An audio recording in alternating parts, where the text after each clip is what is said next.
This word is a crime.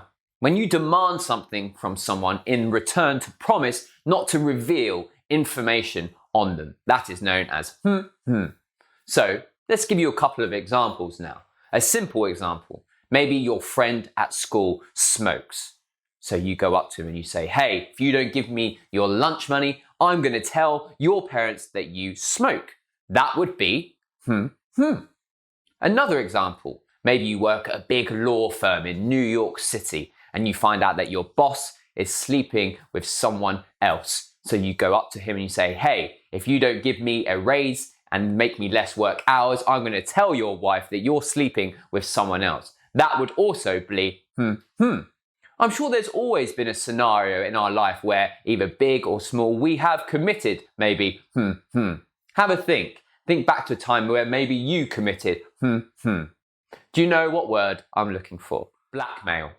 Blackmail is a crime. When you demand something from someone in return to promise not to reveal information or something to everyone else. Let's do a couple of examples. The first one is a simple example. You're at school and your friend smokes, and you know that if his parents find out, they will be really, really mad. So you go up to your friend and say, hey, if you don't give me your lunch money, I'm going to tell your parents that you smoke.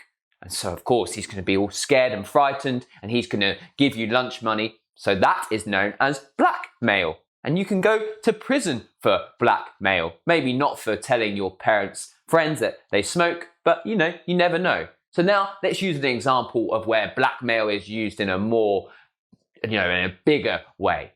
So perhaps you work for a big company, maybe it's like a law firm or something, and you find out information about someone and you want to blackmail them. So you go up to them, maybe you found out he's cheating on his wife or something. So you say to him, if you don't give me a raise, if you don't pay me £1 million a year, I'm going to tell your wife that you're cheating on her. So he goes, oh, I don't want that. So he pays you £1 million a year. That would be blackmail. You'd be very rich, but you might end up in jail because you committed blackmail.